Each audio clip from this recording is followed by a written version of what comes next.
사람들은 말합니다. 30년이면 강산도 변하고 죄도 씻긴다고 천만에요. 내 아내를 치고 달아난 그 살인마는 30년 뒤 내 딸의 시어머니가 되어 나타났습니다. 내 딸의 인대를 끊으려 골프채를 휘두르는 저 악마의 눈빛. 30년 전 뺑소니, 백미러 속 그 눈과 똑같았습니다. 사람들은 흔히 시간이 모든 것을 해결해 준다고 말합니다. 세월이 흐르면 흉터는 옅어지고 고통의 기억도 먼지처럼 흩어질 것이라며 위로를 건넵니다. 하지만 그것은 진짜 지옥을 경험해 보지 못한 자들의 한가로운 소리일 뿐입니다. 내 아내 민주가 차가운 아스팔트 바닥에서 피를 쏟으며 죽어가던 30년 전 그날 밤, 내 시간은 그 자리에 영원히 멈춰버렸습니다. 강력계 형사라는 이름표를 달고도 정작 내 아내를 치고 달아난 뺑소니범의 차 번호판 하나 제대로 보지 못했다는 자책감은 30년 동안 내 심장을 갉아먹는 독이 되었습니다. 핏덩이 같은 딸 서윤이를 가슴에 안고 밤마다 피눈물을 삼켰던 그 짐승 같은 시간들을 나는 단 한순간도 잊은 적이 없습니다. 내 이름은 박기출입니다. 현직 시절에는 한번 문범인은 절대 놓지 않는다 하여 미친 개라 불리던 형사였지만 지금은 은퇴 후 시골에서 흙이나 만지며 사는 늙은이에 불과합니다. 그러나 내 가슴 깊은 곳, 복수의 칼날만큼은 30년 전보다 더 시퍼렇게 나를 세우고 있었습니다. 법이 정한 공소시효는 이미 종이 조각 위의 숫자로 끝났을지 몰라도 한 남자의 인생을 송두리째 파괴한 범죄에 대한 인간적인 추적에는 시효가 없기 때문입니다. 나는 내가 죽어 흙으로 돌아가는 그날이 바로 이 추적이 끝나는 날이라고 믿으며 살아왔습니다. 그리고 오늘 드디어 그 기나긴 추적의 끝자락을 붙잡았습니다. 30년 전 내 아내를 죽이고 연기처럼 사라졌던 그 악마 같은 여자의 정체를 알아냈습니다. 그런데 운명이라는 놈은 참으로 잔인하고 짓궂었습니다. 차라리 그 여자가 이름 모를 뒷골목에서 비참하게 살고 있었다면 마음이 편했을 것입니다. 하지만 내가 찾아낸 진실은 상상조차 할 수 없을 만큼 참혹했습니다. 그 여자는 현재 내 금쪽 같은 딸 서윤이의 시어머니이자 대한민국 사채업계를 주무르는 거물조복희 회장이었습니다. 내 딸 서윤이는 엄마 없이 자란 티를 내지 않으려고 악착같이 공부해 명문대를 졸업했습니다. 그런 딸이 재벌가 아들과 결혼하겠다고 했을 때 나는 내심 불안했습니다. 가진 것 없는 우리 처지에 어울리지 않는 자리였기 때문입니다. 하지만 사위놈이 싹싹하게 굴고 딸이 행복하다니 그저 믿어주는 수밖에 없었습니다. 그 집 안주인이 어떤 괴물인지 꿈에도 모른 채 말입니다. 나는 오늘 딸에게 줄 반찬통을 핑계로 그 호화로운 대저택을 찾았습니다. 그러나 내 안주머니에는 반찬보다 더 무거운 서류 봉투가 들어 있었습니다.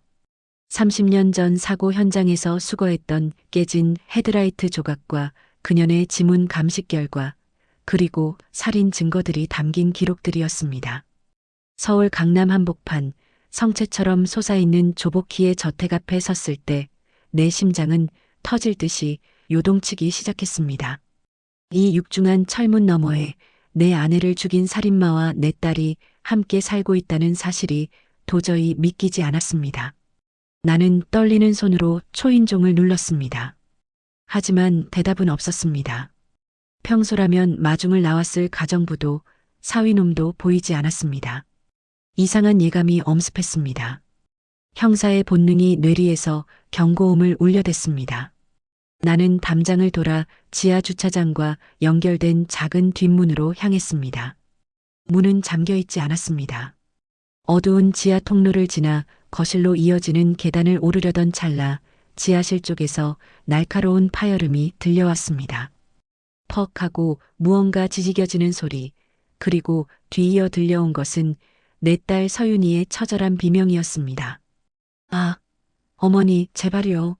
잘못했어요. 그 소리를 듣는 순간 내 눈앞은 핏빛으로 변했습니다. 30년 전 사고 현장에서 들었던 아내의 마지막 신음소리가 환청처럼 겹쳐 들려왔습니다. 나는 미친 듯이 지하실 문을 들이받았습니다.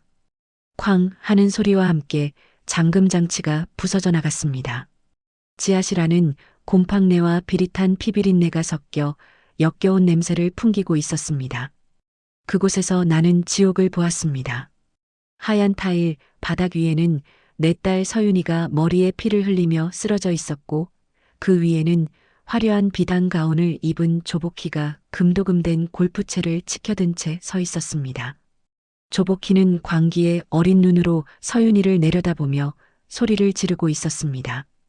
이 천한 것이 어디서 감히 시어미 뒷조사를 해? 내가 내 서재 금고에서 뭘 봤는지 다 말해. 내년이 내 과거를 알고도 이 집구석에서 온전할 줄 알았어? 다시 골프채가 서윤이의 발목을 향해 떨어지려는 찰나 나는 몸을 날려 조복희를 들이받았습니다. 조복희는 비명을 지르며 벽 모서리에 부딪혔고 골프채는 바닥에 요란한 소리를 내며 떨어졌습니다. 나는 쓰러진 서윤이를 품에 안았습니다. 딸의 얼굴은 공포와 고통으로 일그러져 있었고 내 옷은 딸의 뜨거운 피로 순식간에 젖어들었습니다. 서윤아, 아빠다. 정신 차려라. 내 외침에 서윤이가 간신히 눈을 떴습니다. 아빠, 도망쳐요. 이 사람 괴물이에요. 벽을 짚고 일어선 조복희가 머리를 산발한 채 나를 노려봤습니다. 30년의 세월이 흘러주름이 깊어지고 명품으로 치장을 했어도 사람을 치고 백미러로 비웃으며 달아나던 그 악마 같은 눈빛은 변하지 않았습니다. 나는 조복희를 향해 낮게 으르렁거렸습니다. 조복희, 내년이구나. 30년을 찾아 헤맸는데 감히 내 딸의 시어머니로 숨어 있었어? 조복희는 당황한 기색을 보이다가 이내 비열한 웃음을 지었습니다. 아, 당신이었군. 그날 빗길에서 울부짖던 그 한심한 남편놈. 형사라더니 여기까지 찾아오는데 30년이나 걸렸어? 공소시효 끝난 건 알고 왔나? 그년의 입에서 나온 말은 비수가 되어 내 가슴에 박혔습니다. 자기 죄를 뉘우치기는커녕 공소시효를 운운하며 비웃는 그 작태에 나는 이성이 끊어지는 것을 느꼈습니다. 나는 품 안에서 30년 동안 품고 다녔던 사고 현장의 사진과 증거물들을 조복희의 얼굴에 던졌습니다. 사진들이 나비처럼 흩날리며 지하실 바닥에 떨어졌습니다. 법의 시간은 끝났을지 몰라도 내 시간은 이제부터 시작이다. 내 아내를 죽인 것도 모자라 이제 내 딸까지 죽이려 들어? 조복희, 너는 오늘 건드려선 안 될 영린을 건드렸다. 조복희는 바닥에 떨어진 자신의 젊은 시절 사진과 사고 차량의 파편들을 보며 잠시 주춤했습니다. 하지만 이내 사채업자로 다져진 도끼를 내뿜으며 소리쳤습니다. 증거? 그딴 종이 쪼가리가 무슨 소용이야. 여긴 내 집이고 난 이 나라 법보다 위에 있는 사람이야. 경비, 당장 이 노인네 끌어내. 하지만 지하실 밖은 고요했습니다. 내가 들어오기 전 이미 외부 보안 장치를 차단했다는 사실을 그녀는 모르고 있었습니다. 나는 피범벅이 된 딸을 품에 안고 다시 한번 맹세했습니다. 저 악마의 목을 비트는 것으로는 부족합니다. 저 여자가 평생을 바쳐 쌓아 올린 돈의 제국을 무너뜨리고 그녀가 가장 소중히 여기는 자식의 손에 버림받게 하며 마침내 스스로 목숨을 구걸하게 만들 것입니다. 그것이 내가 30년 동안 준비해온 진짜 복수의 완성입니다. 나는 서윤이를 등에 업고 지하실을 빠져나오며 뒤에 남겨진 조복희를 향해 차갑게 선언했습니다. 조복희, 이제부터 내가 숨쉬는 모든 순간이 지옥이 될 것이다. 내 아내 민주의 이름으로 너를 사냥해 주마. 지하실을 빠져나와 병원으로 향하는 길, 내 뒤로 조복희의 발악하는 비명이 들려왔습니다. 30년 전 그날처럼 비가 내리기 시작했습니다. 하지만 이제 나는 울지 않습니다. 내 안에 늙은 형사는 죽었고 오직 원수의 살점을 물어뜯을 맹수만이 눈을 떴기 때문입니다. 내 딸 서윤이의 눈물 한 방울은 조복희, 내년의 전 재산보다 무거울 것이며 내가 흘릴 피는 내 아내가 흘린 피보다 훨씬 더 차가울 것입니다. 이제 사냥의 시간이 시작되었습니다. 지하실에서의 처절한 대면 이후 나는 서윤이를 인근 안전가옥으로 피신시켰습니다. 딸아이의 인대는 다행히 끊어지기 직전이었으나 마음의 상처는 깊게 패여 있었습니다.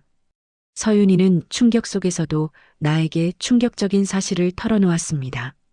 조복희가 자신을 며느리로 들인 것은 사랑이 아니라 무정자증인 아들 도진의 대를 잇기 위해 재벌가와 결탁한 대리모이자 유사시 조복희의 병든 신장을 대신할 장기 기증용 인형으로 쓰기 위함이었다는 사실이었습니다.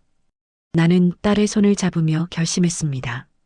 법이 심판하지 못한 30년 전의 죄를 이제 형사의 방식이 아닌 사냥꾼의 방식으로 갚아주기로 말입니다. 나는 내 모든 신분을 지우고 조복희의 저택에 잠입하기 위한 계획을 세웠습니다. 얼굴에는 깊은 화상 흉터 분장을 하고 목소리를 잃은 척 혀를 굴리지 않는 벙어리 노인 행세를 했습니다. 조복희는 의심이 많았지만 정작 하찮은 정원사 노인에게는 눈길조차 주지 않았습니다. 그녀의 눈에 비친 나는 그저 배경의 일부이거나 돈 몇 푼의 영혼까지 팔아치울 수 있는 비천한 노동자에 불과했기 때문입니다. 그렇게 나는 아내를 죽인 원수의 성체, 그 화려한 정원의 주인이 되어 복수의 씨앗을 심기 시작했습니다. 조복희의 정원은 사시사철 지지 않는 꽃들과 수천만 원을 호가하는 분재들로 가득했습니다. 그러나 나는 알고 있었습니다. 그 화려한 꽃들의 뿌리는 하나같이 타인의 고열을 빨아먹고 자란 악취나는 욕망에 닿아 있다는 것을 말입니다. 나는 매일 새벽 전정 가위를 들고 정원을 가꾸는 척하며 저택 곳곳에 도청 장치와 초소형 카메라를 설치했습니다. 조복희는 내가 말을 못한다는 점을 이용해 내 앞에서 거리낌 없이 자신의 추악한 본색을 드러냈습니다. 그녀는 전화기로 비자금 세탁을 지시하고 자신에게 방해가 되는 정적들을 처리하라는 명령을 내리기도 했습니다. 나는 그 모든 추악한 음성을 녹취하며 때를 기다렸습니다. 사위였던 도진은 더욱 가관이었습니다. 아내 서윤이 행방불명된 상태임에도 불구하고 그는 집안에서 내연녀인 비서와 미래를 즐기며 어머니 조복희의 눈을 피해 비자금 금고를 털궁리만 하고 있었습니다. 나는 정원 나무를 다듬는 척하며 그들의 대화를 엿들었습니다. 도진은 어머니의 광기를 증오하면서도 그 광기가 만들어낸 돈 없이는 단 하루도 살 수 없는 기생충 같은 존재였습니다. 나는 콩가루보다 더 쉽게 부서질 듯한 그들의 관계를 지켜보며 차가운 미소를 지었습니다. 악마들의 연대는 오직 이익 앞에만 존재하는 법이며 그 이익이 흔들릴 때 서로의 목줄을 가장 먼저 물어뜯을 자들이 바로 저들이었기 때문입니다. 어느 날 오후 조복희는 정원을 거닐다 내 앞에 멈춰 섰습니다. 그녀는 내가 다듬고 있던 백일홍 나무를 보며 차갑게 한마디를 내뱉었습니다. 정원사 꽃은 예쁜데 가시가 너무 날카롭군. 나를 찌를 수 있는 건 이 집안의 존재에서는 안 되니 싹 다 쳐버려. 나는 대답 대신 고개를 숙이며 속으로 은조렸습니다. 조복희, 진짜 가시는 내 발밑에 있다. 내가 밟고 서 있는 이 흙 속에 30년 전 내가 묻어버린 진실이 자라나 내 심장을 찌를 준비를 마쳤다. 그녀는 내 눈 속에 담긴 서늘한 사리를 잊지 못한 채 거만한 걸음걸이로 저택 안으로 사라졌습니다. 나는 조복희의 서재를 주목했습니다. 그곳은 30년 전 사고 기록뿐만 아니라 그녀가 사채업을 하며 저질러온 온갖 불법적인 살생부들이 보관된 핵심 장소였습니다. 나는 도진이 비서와 외출한 틈을 타 정원 관리용 사다리를 이용해 서재 창문으로 잠입했습니다. 먼지가 자욱한 비밀 금고 속에서 나는 내 안에 민주의 이름이 적힌 낡은 수첩과 당시 사건을 무마하기 위해 경찰 윗선에 건넸던 뇌물 리스트를 발견했습니다. 서류를 손에 쥔 내 손이 분노로 가늘게 떨렸습니다. 공소시효라는 방패 뒤에서 그녀는 이 증거물들을 일종의 승전보처럼 간직하고 있었던 것입니다. 한편 서윤은 나의 지시에 따라 조복희의 비자금 통로를 추적하기 시작했습니다. 딸아이는 시어머니의 신뢰를 회복하는 척하며 다시 집으로 돌아오는 연기를 펼쳤습니다. 지하실에서 죽다 살아난 며느리가 공포에 질려 복종하는 모습을 보며 조복희는 승리감에 도취되었습니다. 그래, 서윤아. 사람은 매를 맞아야 제자리를 찾는 법이지. 조복희의 비웃음 섞인 칭찬에 서윤은 무릎을 꿇고 고개를 숙였지만 그녀의 눈은 이미 아버지인 나와 같은 맹수의 눈으로 변해 있었습니다. 서윤은 조복희의 인감도장을 복사하고 법인 계좌의 공인인증서를 확보하며 조복희의 심장에 비수를 꽂을 준비를 마쳤습니다. 저택의 밤은 낮보다 더 살벌했습니다. 나는 정원 창고에서 생활하며 밤마다 조복희의 침실 발코니 아래에 작은 선물을 남겨두었습니다. 30년 전 사고 차량에서 떨어진 헤드라이트 유리 조각 하나, 아내가 마지막으로 입었던 옷가지의 천 조각 같은 것들이었습니다. 조복희는 아침마다 정원에서 발견되는 기괴한 물건들을 보며 서서히 미쳐가기 시작했습니다. 그녀는 가정부들에게 소리를 지르고 정원사인 나를 의심하며 눈을 부라렸지만 벙어리 정원사는 그저 묵묵히 흙을 팔 뿐이었습니다. 결정적인 순간은 생각보다 빨리 찾아왔습니다. 조복희가 자신의 신장을 이식받기 위해 서윤을 강제로 수술대에 올리려던 날 밤이었습니다. 나는 조복희의 아들 도진에게 접근하여 그가 몰래 빼돌리려던 비자금 장부의 위치가 바뀌었다는 거짓 정보를 흘렸습니다. 탐욕에 눈이 먼 도진은 조복희의 서재를 쑥대밭으로 만들었고 조복희는 자신의 자식이 자신을 배신했다는 사실에 발작하며 쓰러졌습니다. 집안은 순식간에 아비규환이 되었고 서윤은 그 틈을 타 수술 예정 서류와 함께 조복희의 살생부 원본을 가지고 저택을 빠져나왔습니다. 나는 그 광경을 정원 한가운데서 지켜보았습니다. 30년을 기다려온 복수의 서막이 이제야 제대로 올랐다는 것을 느꼈습니다. 조복희는 쓰러진 채로 나를 가리키며 무언가 말하려 했지만 나는 그녀의 귓가에 다가가 아주 나지막이 오직 그녀만 들을 수 있는 목소리로 속삭였습니다. 조복희, 이제 내가 묻은 시체들이 무덤을 열고 나올 시간이다. 그녀의 눈동자가 경악으로 커졌고 나는 다시 평범한 정원사의 얼굴로 돌아가 빗자루를 들었습니다. 이제 곧 그녀의 화려한 제국이 먼지가 되어 사라지는 소리가 온 누리에 울려 퍼질 것입니다. 내 안에 민주의 억울한 넋이 비로소 바람이 되어 내 뺨을 스치고 지나가는 밤이었습니다. 조복희의 대저택은 겉으로 보기엔 신전처럼 고결하고 웅장했으나 그 내부는 골물대로 골마 터지기 직전인 시한폭탄과 같았습니다. 나는 벙어리 정원사라는 신분 뒤에 숨어 매일 아침 저택의 구석구석을 청소하고 잡초를 뽑으며 그들의 일상을 해부하기 시작했습니다. 사람들은 청소부나 정원사를 배경의 일부로 취급합니다. 그들의 눈에 나는 감각도 감정도 없는 낡은 가구에 불과했기에 조복희와 그 아들 도진은 내 앞에서 자신들의 가장 추악한 비밀들을 거리낌 없이 쏟아냈습니다. 나는 그들이 흘린 쓰레기 같은 정보들을 모아 복수의 퍼즐을 맞춰나갔습니다. 30년 전 강력계 형사 시절 범인의 발자국 하나만으로도 도주 경로를 파악하던 그 예리한 감각이 늙고 병든 육신 속에서 다시금 뜨겁게 각성하는 것을 느꼈습니다. 내가 가장 먼저 주목한 곳은 조복희의 집무실 뒤편에 숨겨진 지하 밀실이었습니다. 겉으로는 평범한 서가처럼 보였으나 특정 책을 당기면 나타나는 그곳은 조복희가 지난 수십 년간 대한민국 정재계를 주무르며 쌓아온 비리의 온상이었습니다. 나는 밤마다 정원 관리용 마스터키를 복제하여 그 밀실에 잠입했습니다. 그곳에는 조복희가 고위 공직자들에게 건넨 뇌물 장부와 사채를 갚지 못한 사람들의 신체 포기, 각서가 산더미처럼 쌓여 있었습니다.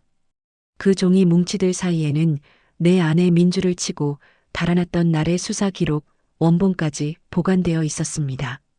당시 수사 담당자였던 내 선배와 동료들이 조복희에게 매수되어 사건을 어떻게 조작하고 은폐했는지 그 파렴치한 거래의 기록들이 내 눈앞에 선명히 드러났습니다. 서류를 쥔 내 손은 분노로 마비될 듯 떨렸지만 나는 스스로를 다독였습니다. 지금 이 분노를 터뜨리는 것은 하수의 짓이며 진정한 포식자는 먹잇감이 완전히 지칠 때까지 어둠 속에서 기다려야 한다는 사실을 잘 알고 있었기 때문입니다.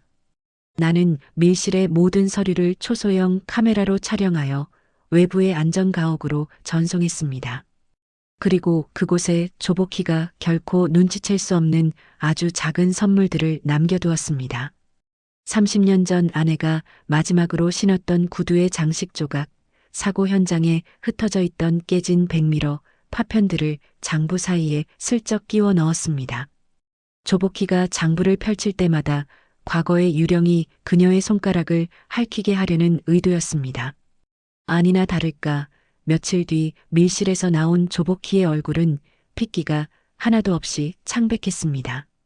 그녀는 비명을 지르며 비서에게 보안팀을 전면 교체하라고 소리를 질렀지만 이미 저택의 모든 시스템은 정원사인 나의 손안에 있었습니다.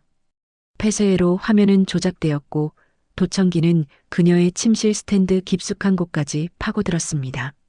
그 무렵 죽음의 문턱에서 돌아온 내 딸 서윤이 다시 저택으로 돌아왔습니다.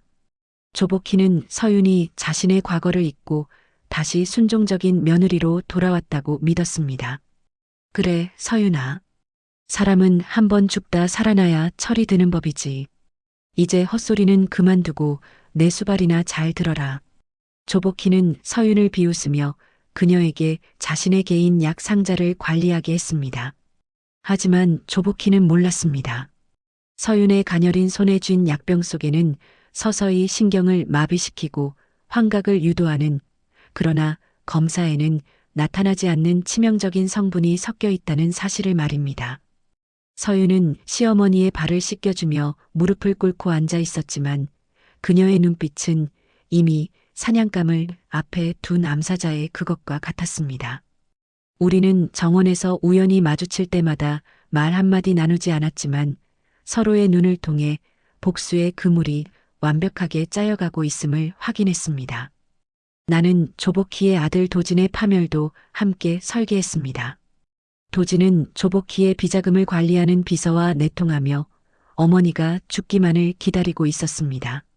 나는 벙어리 정원사로서 도진의 방을 청소하는 척하며 그에게 조복희가 유언장을 새로 작성하여 전 재산을 사회에 환원하려 한다는 가짜 정보를 흘렸습니다. 탐욕에 눈이 먼 도진은 그날 밤 당장 조복희의 금고를 털기 위해 비서와 모의했고 나는 그들의 대화 내용을 고스란히 녹음하여 조복희의 침실 스피커로 송출했습니다. 자식만이 유일한 구원이라 믿었던 조복희는 아들의 배신을 실시간으로 들으며 피눈물을 쏟았습니다.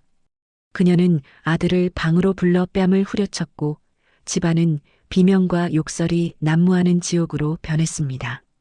나는 그 난장판 속에서 유유히 정원의 나무를 다듬었습니다. 가위가 부딪히는 챙강 소리는 마치 장례식의 종소리처럼 들렸습니다. 조복희는 이제 아무도 믿지 못하는 고립무원의 상태가 되었습니다. 그녀는 밤마다 아내의 유령이 자신을 부르는 환청에 시달렸고 거울 속에서 피 흘리는 아내의 얼굴을 보며 발작했습니다. 나는 그녀가 가장 무서워하는 것이 무엇인지 정확히 알고 있었습니다. 그것은 죽음 그 자체가 아니라 자신이 가진 모든 것을 잃고 비참하게 버려지는 것이었습니다. 나는 조복희가 평생 공들여 세운 사채 제국의 투자자들에게 익명의 투서를 보냈습니다. 조복희가 정관계 로비 자금을 횡령했다는 결정적인 증거들이 포함된 문서였습니다. 하루아침에 조복희의 기업 주가는 폭락했고 저택 앞에는 돈을 찾으려는 채권자들이 구름처럼 몰려들었습니다. 조복희는 밀실로 숨어들어 마지막 남은 비자금을 챙기려 했지만 그곳의 금고는 이미 텅 비어 있었습니다. 서윤이 미리 빼돌린 인감과 인증서를 통해 모든 자산은 이미 추적이 불가능한 해외 페이퍼 컴퍼니로 옮겨진 뒤였습니다. 조복희는 텅 빈 금고 앞에 주저앉아 짐승 같은 소리를 내며 울부짖었습니다. 그때 나는 청소도구를 들고 그녀의 뒤에 섰습니다. 화상 흉터 분장을 지우고 30년 전 그녀가 죽였던 여자의 남편 박기출 형사의 모습으로 말입니다. 조복희는 나를 보고 귀신을 본 듯 뒷걸음질 쳤습니다. 당신이 어떻게 여기에? 나는 그녀의 멱살을 잡아채며 차갑게 대답했습니다. 조복희, 내가 말했지. 내가 숨쉬는 모든 순간이 지옥이 될 거라고. 이제 내 아들도, 내 돈도, 내 명예도 아무것도 남지 않았다. 내가 가진 건 오직 내 아내를 죽였다는 그 추악한 기억뿐이다.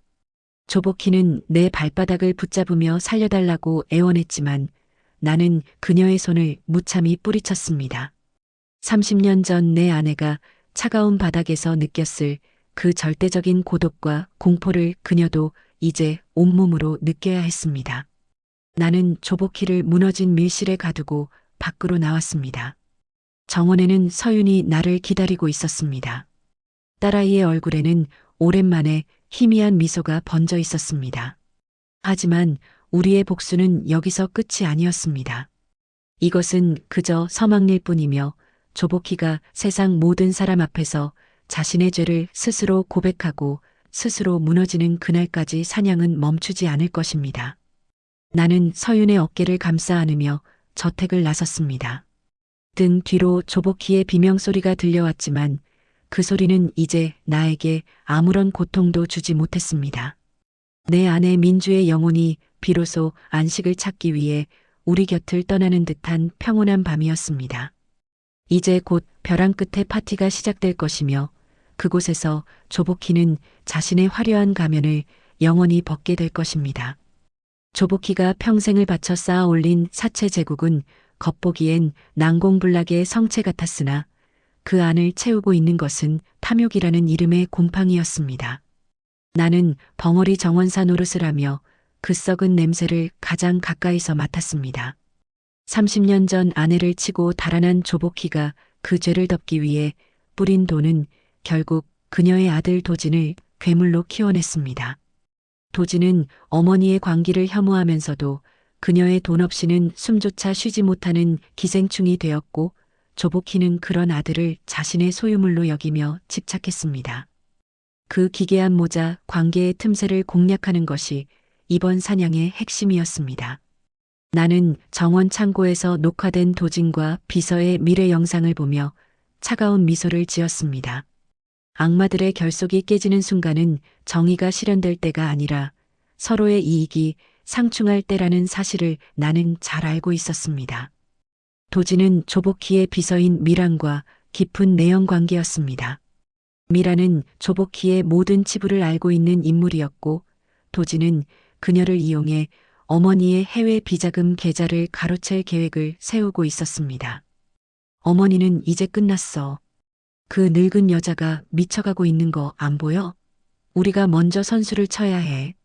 도진이 미란의 품에 안겨 속삭이는 음성이 내 도청 장치를 통해 선명하게 흘러나왔습니다. 나는 그 녹음 파일을 편집하여 조복희가 가장 아끼는 골동품 추금기 속에 심어두었습니다. 조복희가 혼자 술을 마시며 위안을 얻는 그 시간에 세상에서 유일하게 믿었던 아들의 배신이 들려오게 만든 것입니다. 어느 비 내리는 오후 조복희는 거실에서 홀로 독한 양주를 들이켜고 있었습니다. 그때 추금기에서 지직거리는 잡음과 함께 도진의 목소리가 터져나왔습니다. 어머니가 죽어야 우리가 살지. 그 여자는 괴물이야. 내가 그 여자 밑에서 얼마나 숨막혔는지 알아? 조복희의 손에 들려있던 크리스털 잔이 바닥으로 떨어지며 산산조각이 났습니다. 그녀의 눈동자는 경악과 분노로 뒤섞여 파르르 떨렸습니다.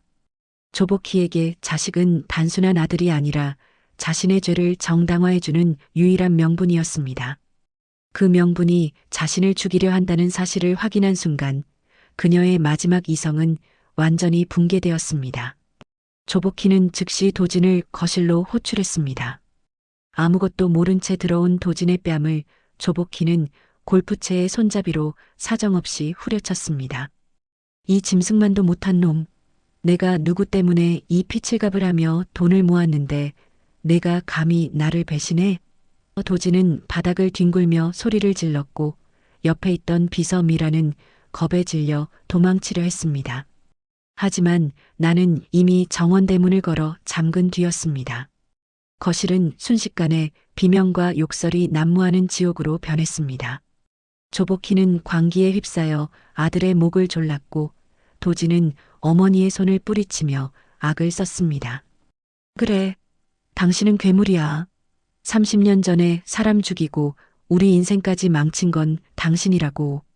그 폭로의 현장을 나는 거실 창밖에서 무심하게 비질을 하며 지켜보았습니다. 30년 전 내 아내의 비명이 울려 퍼지던 그 밤처럼 이제는 그들의 절규가 대저택의 천장을 뚫고 있었습니다. 이 틈을 타 서윤은 완벽한 연기를 펼쳤습니다.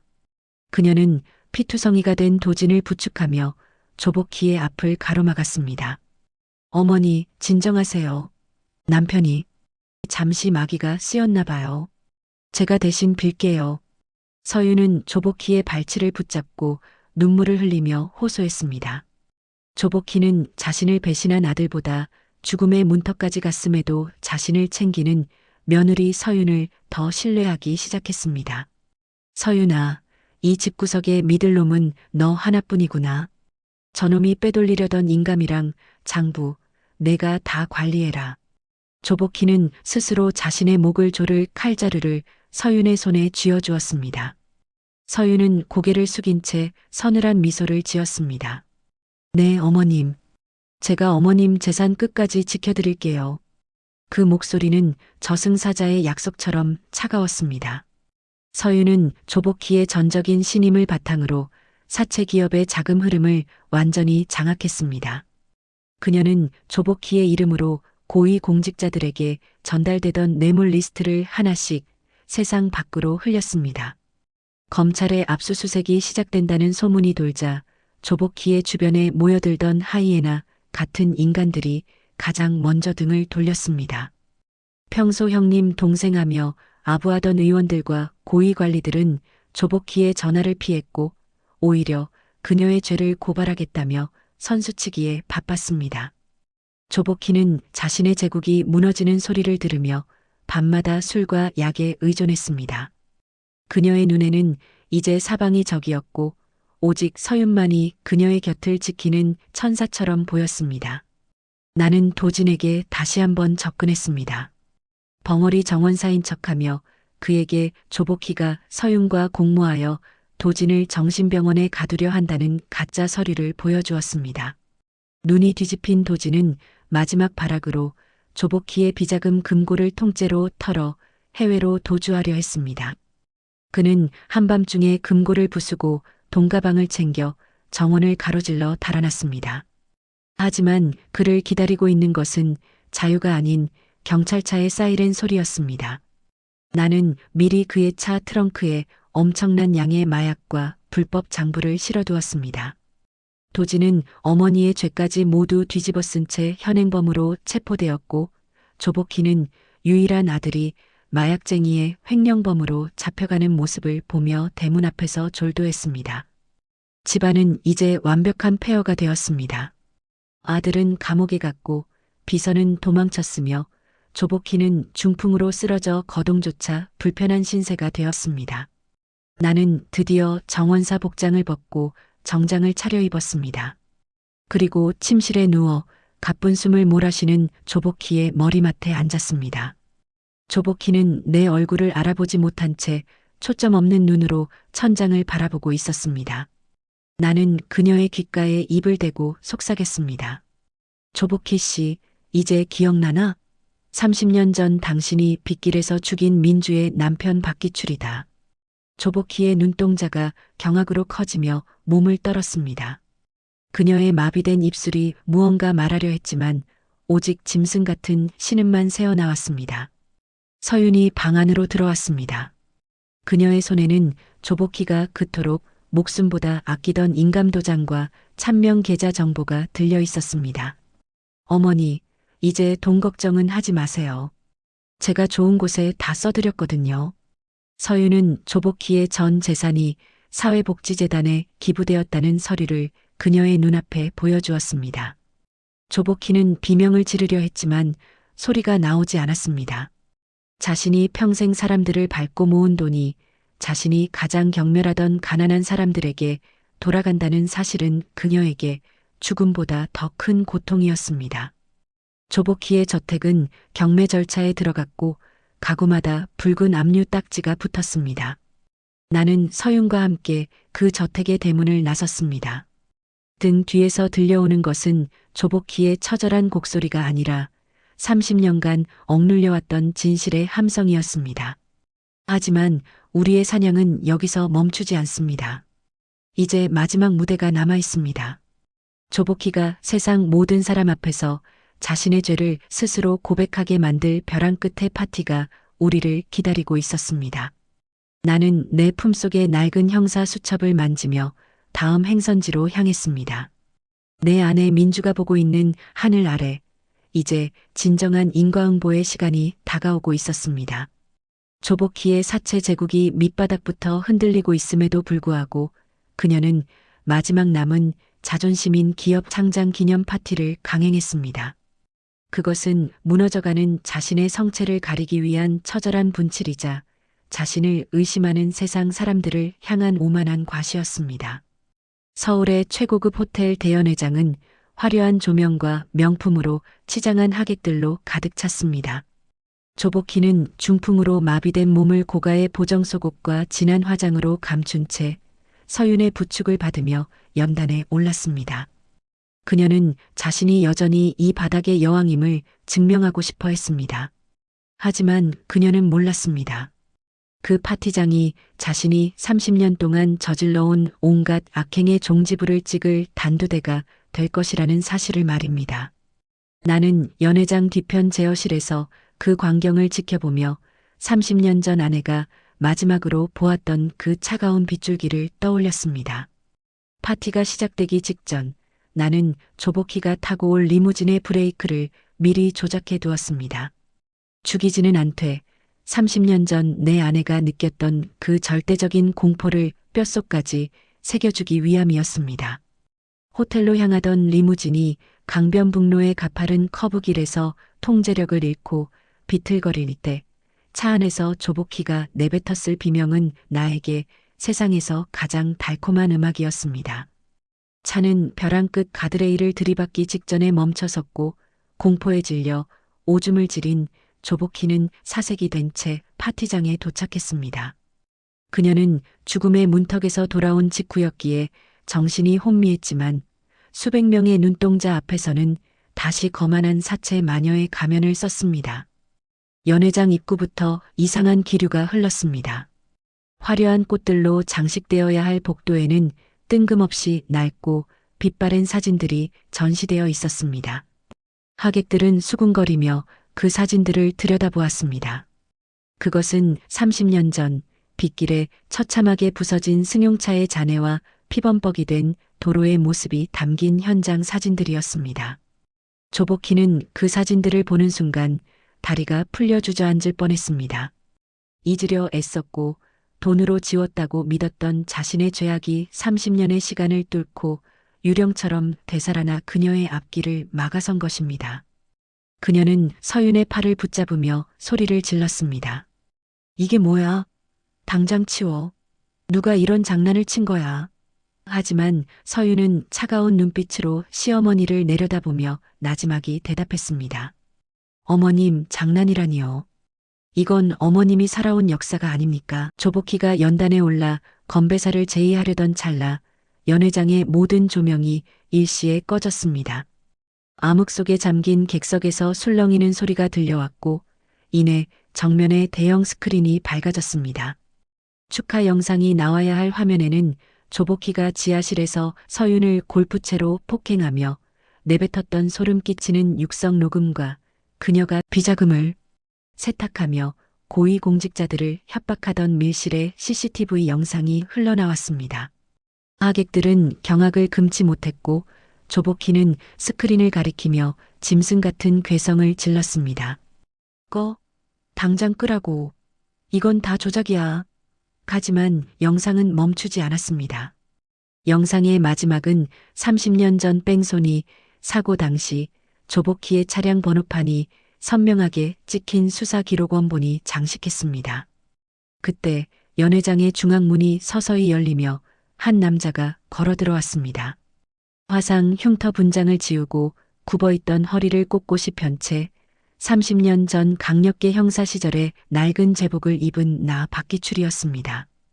내 가슴에 달린 경찰 흉장은 조명 아래에서 시퍼렇게 빛나고 있었습니다. 수백 명의 시선이 나에게 쏠렸고 나는 단상 위에 얼어붙어 있는 조복희를 향해 한 걸음씩 다가갔습니다. 내 구둣발 소리는 마치 그녀의 제국이 무너지는 카운트다운처럼 연회장에 울려 퍼졌습니다. 조복희는 나를 보며 뒷걸음질 치다 단상 구석으로 몰렸습니다.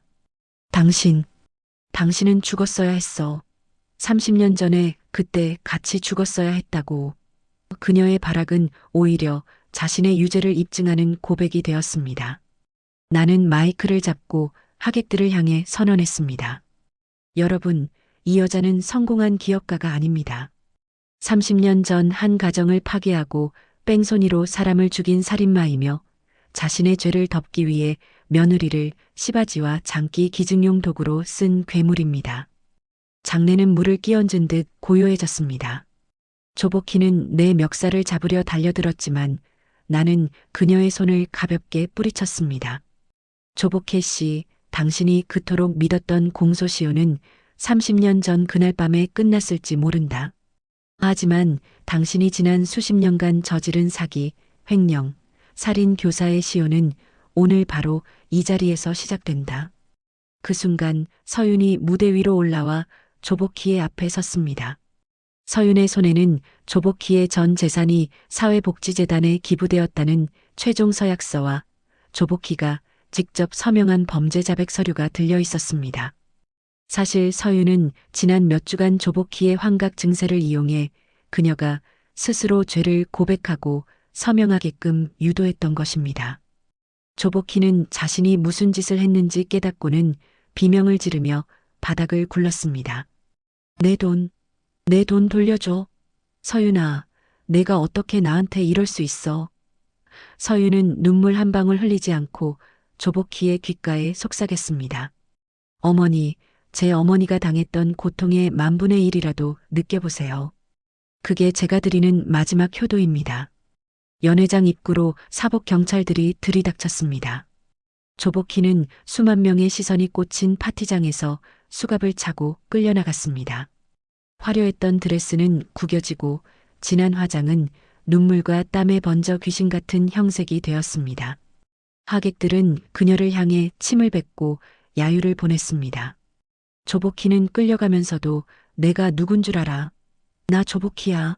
라고 소리쳤지만 그녀의 외침은 공허한 메아리가 되어 돌아올 뿐이었습니다. 그녀의 아들 도진 역시 마약 혐의와 비자금 횡령으로 이미 연행되었다는 소식이 뉴스 속보로 전광판을 가득 채웠습니다. 나는 텅 빈 연회장에 홀로 서서 가슴속에 낡은 수첩을 꺼냈습니다. 30년 동안 한 번도 잊은 적 없는 아내 민주의 사진을 손가락으로 쓸어보았습니다. 여보, 봤어? 이제야 저 여자가 제자리를 찾았어. 내 눈에서 뜨거운 눈물이 흘러내렸습니다. 복수는 끝났지만 가슴 한구석은 여전히 시리고 아팠습니다.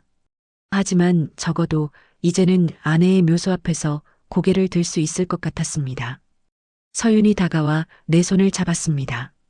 우리는 화려하지만 역겨운 그 파티장을 뒤로하고 밖으로 나왔습니다. 조복희가 탔던 리무진은 폐차장으로 실려갔고 그녀의 저택은 경매 공고가 붙은 채 버려졌습니다. 밤하늘에는 30년 만에 처음으로 맑은 달이 떠올랐습니다. 나는 서윤의 어깨를 감싸 안으며 빗소리가 아닌 파도 소리가 들리는 곳으로 향했습니다. 조복희의 화려한 제국이 무너진 자리에는 이제 진실의 싹이 돋아나고 있었습니다. 하지만 우리는 압니다. 감옥 안에서도 조복희의 지옥은 끝나지 않을 것이라는 사실을 말입니다. 그녀가 죽인 수많은 영혼이 매일 밤 그녀의 꿈속을 찾아갈 것이기 때문입니다. 비로소 정의가 실현된 긴 하루가 저물어가고 있었습니다. 화려했던 호텔 연회장에서 수갑을 찬 채 끌려나간 조복희의 모습은 다음날 모든 일간지의 일면을 장식했습니다. 사채업계의 데모, 30년 전 뺑소니, 진범으로 밝혀져라는 헤드라인 아래 그녀의 추악한 민낯이 온 천하에 드러났습니다. 하지만 나는 알고 있었습니다. 조복희 같은 인간들은 단순히 감옥에 가는 것만으로는 진심으로 뉘우치지 않는다는 사실을 말입니다. 그녀에게 목숨보다 소중한 것은 평생 사람들을 밟고 올라서며 쌓아 올린 돈이었습니다. 그 돈줄이 살아있는 한 그녀는 언제든 유능한 변호사를 사고 권력자를 매수해 다시 세상 밖으로 기어 나올 괴물이었습니다. 그래서 나는 마지막 사냥의 단계를 시작했습니다. 그녀의 제국을 단 1원도 남기지 않고 공중분해시켜버리는 경제적 사형 말입니다. 구치소에 수감된 조복희는 처음 며칠간 미친 듯이 발악했습니다. 면회를 간 변호사에게 소리를 지르며 당장 자신을 빼내라고 호령했습니다. 하지만 그녀의 주변에는 이제 아무도 남지 않았습니다. 내가 조복희의 밀실에서 확보했던 뇌물 장부와 로비 리스트가 이미 검찰의 손에 넘어갔기 때문입니다. 평소 그녀의 돈을 받아먹던 정관계 인사들은 자신들의 안위를 지키기 위해 조복희를 손절하는 것을 넘어 아예 매장시키려 혈안이 되어 있었습니다. 조복희는 자신이 그토록 맹신했던 돈의 힘이 자신을 향한 칼날이 되어 돌아오는 광경을 차가운 철창 안에서 지켜봐야 했습니다. 한편 서윤은 조복희가 가장 신뢰했던 며느리의 지위를 이용해 마지막 환수 작업을 지휘했습니다. 조복희는 자신의 전 재산이 사회복지재단에 기부되었다는 서류가 조작된 것이라며 소송을 준비하려 했으나 서윤은 이미 조복희가 직접 서명하고 날인한 범죄 피해자 보상 및 전 재산 헌납 약정서의 원본을 법원에 제출한 상태였습니다. 이 서류는 조복희가 환각 상태에서 스스로의 죄책감에 짓눌려 작성한 것이었으나 법적으로는 완벽한 효력을 갖추고 있었습니다. 조복희의 참명 계좌, 스위스 비밀 금고, 무기명 채권까지 하나둘씩 서윤의 손에 의해 세상 밖으로 끌어내어졌습니다. 나는 정원사 복장을 벗어 던지고 다시 박기출 형사로 돌아와 조복희의 은닉 자산을 추적했습니다. 그녀가 사채업을 하며 피눈물을 흘리게 했던 수많은 피해자의 명단을 작성했습니다. 그들에게 조복희의 재산이 공정하게 돌아갈 수 있도록 법적 절차를 밟았습니다. 조복희의 대저택은 경매에 넘겨졌고 그 안을 채우고 있던 수십억 원 상당의 미술품과 가구들에는 붉은 압류 딱지가 붙었습니다. 조복희가 그토록 자랑스러워하던 금도금 골프채는 이제 범행 도구이자 압류 물품이 되어 증거물 상자에 담겼습니다. 그녀가 평생을 바쳐 쌓아 올린 탐욕의 성체가 한순간에 무너져 내리는 소리는 마치 30년 전 내 아내의 한 맺힌 곡소리를 달래주는 위령곡처럼 들렸습니다. 조복희의 아들 도진은 구치소 안에서 금단 증상과 배신감에 몸부림치고 있었습니다. 나는 면회실 유리창 너머로 그를 마주했습니다. 도진은 나를 보자마자 유리를 두드리며 울부짖었습니다. 우리 엄마가 시킨 거예요. 난 아무것도 몰라요. 제발 내 명의로 된 재산만은 지켜주세요. 그 비굴한 외침을 들으며 나는 조복희가 얼마나 실패한 인간인지 다시 한번 절감했습니다. 자식에게 살인범의 피를 물려주고 오직 욕망만을 가르친 대가는 이토록 비참했습니다. 나는 도진에게 아무런 말도 하지 않고 자리에서 일어났습니다. 그가 처한 현실이 이미 가장 가혹한 형벌이었기 때문입니다. 조복희의 재산 환수가 정점에 달하던 날 나는 서윤과 함께 조복희를 면회했습니다. 화려한 가운 대신 수의를 입고 윤기 흐르던 머리칼이 푸석해진 조복희는 우리를 보자마자 유리창에 머리를 박으며 절규했습니다. 내 돈, 내 피 같은 돈 다 어디 갔어? 이년아, 내가 감히 내 돈을 가로채? 서윤은 차분한 목소리로 대답했습니다. 어머니 돈 아니에요. 어머니가 짓밟은 사람들의 눈물이고 우리 엄마의 목숨값이죠. 이제 제자리로 돌아갔을 뿐이에요. 서윤은 조복희의 모든 계좌가 영원이 된 은행 잔고 증명서를 보여주었습니다. 조복희는 그 숫자를 보고 짐승 같은 비명을 지르며 거품을 물고 쓰러졌습니다. 전 재산이 환수되었다는 사실은 그녀에게 심장을 도려내는 것보다 더한 고통이었습니다. 그녀는 이제 세상에서 가장 가난한 범죄자가 되었습니다. 감옥을 나간다고 해도 갈 곳이 없으며 그녀를 도와줄 사람도 그녀를 반겨줄 집도 사라졌습니다. 그녀가 평생 사람들을 멸시하며 비웃었던 그 천한 밑바닥으로 그녀 스스로가 추락한 것입니다. 나는 쓰러진 조복희를 차갑게 내려다보며 30년 동안 품어온 수첩의 마지막 페이지를 넘겼습니다. 이제 남은 것은 단 하나였습니다. 조복희가 법의 심판을 넘어 죽는 날까지 자신이 저지른 죄의 무게에 짓눌려 살아가는 영원한 참회였습니다. 나는 환수된 재산 중 일부를 떼어 뺑소니 피해자 가족들을 위한 장학재단을 설립했습니다. 재단의 이름은 내 아내의 이름을 딴 민주재단으로 정했습니다. 조복희의 탐욕이 만들어낸 더러운 돈이 이제는 누군가의 눈물을 닦아주고 누군가의 꿈을 지켜주는 깨끗한 물줄기가 되었습니다. 이것이 바로 내가 생각한 복수의 진정한 완성이었습니다. 조복희의 저택은 완전히 철거되었습니다. 그 자리에는 피해자들을 위한 작은 공원이 조성되기 시작했습니다. 나는 서윤의 손을 잡고 그 터를 떠나며 30년 전 아내가 마지막으로 보았던 그 길을 다시 걸었습니다. 이제 그 길은 더 이상 핏자국 가득한 비극의 현장이 아니라 새로운 생명이 돋아나는 희망의 길이 되어 있었습니다.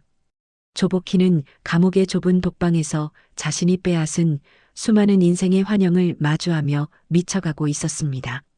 그녀의 제국은 흔적도 없이 사라졌고 오직 그녀의 죄악만이 역사에 기록되었습니다. 나는 이제 마지막 인사를 하러 가려 합니다. 우리 가족의 30년 안을 씻어줄 그곳, 아내의 무덤가로 말입니다. 모든 폭풍이 지나간 자리에는 기이할 정도의 정적이 찾아왔습니다. 조복희의 화려했던 대저택은 철거되어 형체도 없이 사라졌고 그녀가 세상의 법과 도덕을 비웃으며 쌓아 올렸던 사체 제국은 이제 흔적조차 찾기 힘든 먼지가 되었습니다. 조복희는 감옥 독방 안에서 중풍과 치매가 겹쳐 자신이 누구인지조차 잊어버린 채 매일 밤 벽을 긁으며 보이지 않는 유령들에게 살려달라고 애원하는 처지가 되었습니다. 그녀의 아들 도진 역시 모든 재산을 몰수당하고 감옥에서 비참한 나날을 보내고 있었습니다. 세상은 이 사건을 희대의 인과응보라 부르며 떠들썩했지만 나 박기출에게 남은 것은 승리의 환호성이 아닌 깊고 무거운 숨결이었습니다. 30년 동안 내 심장을 짓눌러온 거대한 바위덩어리가 이제야 조금씩 가루가 되어 흩어지는 기분이었습니다. 나는 서윤과 함께 아내 민주가 잠들어 있는 산소를 찾았습니다. 30년 전 차가운 빗줄기 속에 아내를 묻으며 나는 맹세했습니다. 당신을 죽인 그놈을 잡기 전까지는 내 인생에 봄은 없을 것이라고 말입니다. 그 약속을 지키기 위해 나는 청춘을 바쳤고 형사의 자부심을 버렸으며 때로는 짐승이 되기를 자처했습니다. 무덤가로 향하는 길목에는 이름 모를 들꽃들이 흐드러지게 피어 있었습니다. 마치 30년 동안 어둠 속에 갇혀있던 아내의 영혼이 이제야 햇살을 보며 웃고 있는 것만 같았습니다. 서윤은 내 곁에서 말없이 돗자리를 펴고 정성스럽게 준비한 재물을 차려놓았습니다. 나는 묘비 앞에 서서 아내의 사진을 가만히 쓸어보았습니다. 여보, 나왔어. 늦어서 미안해. 여기까지 오는데 30년이나 걸렸네. 내 목소리는 가늘게 떨렸고 참아왔던 뜨거운 것이 뺨을 타고 흘러내렸습니다. 30년 전 그날의 빗소리, 아내의 마지막 신음, 그리고 범인의 차가운 눈빛까지 모든 기억이 주마등처럼 스쳐 지나갔습니다. 나는 품 안에서 30년 동안 단 한순간도 몸에서 떼어놓지 않았던 낡은 형사 수첩을 꺼냈습니다. 그 안에는 조복희의 행적을 쫓으며 기록했던 수천 개의 날짜와 장소, 그리고 아내의 웃는 사진 한 장이 빛바랜 채 꽂혀 있었습니다. 나는 수첩의 마지막 페이지에 종결이라는 두 글자를 꾹 눌러 썼습니다. 그리고 미리 준비한 작은 화로에 수첩을 던져 넣었습니다. 종이가 타 들어가며 붉은 불꽃이 일렁였습니다. 30년 동안 나를 살게 했던, 동시에 나를 죽여왔던 그 지독한 증오의 기록들이 한 줌의 재가 되어 바람에 날려갔습니다. 이제 다 끝났어. 당신을 아프게 했던 그 여자, 당신이 흘린 피보다 더 진한 눈물을 흘리며 지옥 속에서 살고 있어. 그러니 이제 무거운 짐 다 내려놓고 편히 쉬어. 불꽃 속에서 아내의 얼굴이 보인 것 같았습니다. 늘 미안한 표정으로 나를 바라보던 그녀가 이제야 비로소 환하게 웃으며 나에게 작별 인사를 건네는 듯 했습니다. 서유는 엄마의 묘소 앞에 무릎을 꿇고 엎드렸습니다. 엄마, 저 서윤이에요. 그동안 많이 무서웠지? 이제 아빠랑 내가 엄마 곁 지켜줄게. 그 괴물 같은 사람들은 이제 우리 인생에 없어. 그러니까 하늘나라에서는 아프지 말고 행복해야 해. 서윤의 어깨가 들썩이며 흐느낌이 터져나왔습니다. 지하실에서 죽음의 문턱을 넘나들며 시어머니의 골프채 아래에서 벌벌 떨어야 했던 내 딸. 엄마를 죽인 원수의 며느리로 살아야 했던 그 기막힌 운명의 족쇄를 서윤은 이제야 완전히 벗어던졌습니다. 나는 딸의 떨리는 어깨를 감싸 안았습니다. 우리는 한참 동안 묘비 앞에서 서로의 상처를 보듬으며 소리 없이 울었습니다. 복수가 끝난 자리에 남은 것은 허망함이 아니었습니다. 그것은 새로운 삶을 시작할 수 있다는 아주 작은 희망이었습니다. 나는 서윤에게 말했습니다. 이제 더 이상 과거에 묶여 살지 말자고. 우리는 충분히 아팠고 충분히 싸웠으니 이제는 남은 인생을 스스로를 위해 살자고 말입니다. 조복희에게서 환수한 재산으로 세운 민주재단은 이미 자리를 잡아가고 있었습니다. 뺑소니 사고로 부모를 잃은 아이들이 그곳에서 공부를 하고 돈이 없어 치료를 포기했던 노인들이 새로운 생명을 얻고 있었습니다. 조복희의 탐욕이 만들어낸 악의 열매가 이제는 세상을 밝히는 선의 씨앗이 되어 싹을 틔우고 있는 광경을 보며 나는 비로소 완벽한 승리를 느꼈습니다. 우리는 산을 내려와 작은 시골 마을에 자리를 잡았습니다. 화려한 강남의 대저택과는 비교할 수 없이 소박한 집이었지만 그곳에는 조복희의 집에서 단 한 번도 느껴보지 못했던 온기가 가득했습니다. 나는 매일 아침 정원의 잡초를 뽑는 대신 딸과 함께 먹을 채소를 가꾸었습니다. 벙어리 정원사 연기를 할 때와는 달리 나는 이제 큰 소리로 노래를 부르고 이웃들과 인사를 나누었습니다. 서윤은 인근 학교에서 아이들에게 공부를 가르치며 다시 밝은 미소를 되찾았습니다. 30년 전 멈춰버렸던 우리 가족의 시계가 이제야 정상적으로 깍깍거리며 돌아가기 시작했습니다. 어느 날 저녁 서윤이 각 끓여낸 미역국을 식탁에 올리며 나를 불렀습니다. 김이 모락모락 나는 미역국 냄새는 30년 전 아내가 마지막으로 차려주려 했던 그 저녁 식탁의 향기와 닮아 있었습니다. 아빠, 식기 전에 어서 드세요. 오늘 엄마 생신이잖아요. 나는 딸이 건네는 숟가락을 들며 창밖을 보았습니다. 마당 한구석에 심어놓은 매화나무에 하얀 꽃봉오리가 맺혀 있었습니다. 차갑고 긴 겨울을 견뎌낸 나무만이 피워낼 수 있는 고결한 꽃이었습니다. 그래, 서윤아. 이제야 우리 집 마당에도 진짜 봄이 오는구나. 나는 미역국 한 술을 입에 넣었습니다. 따뜻한 국물이 목을 타고 내려가 차가웠던 내 심장을 어루만져 주었습니다. 조복희는 지금쯤 차가운 감방 바닥에서 알 수 없는 공포에 떨고 있겠지만 나는 더 이상 그녀를 생각하지 않았습니다. 그녀는 이미 내 인생에서 삭제된 존재였으며 내 기억 속에 남은 것은 오직 사랑했던 아내와 내 곁에 살아있는 딸뿐이었습니다. 나는 서윤과 함께 마당에 앉아지는 노을을 바라보았습니다. 30년 전 형사 수첩에 적어두었던 마지막 문구가 떠올랐습니다. 진실은 더디게 오지만 결코 길을 잃지는 않는다.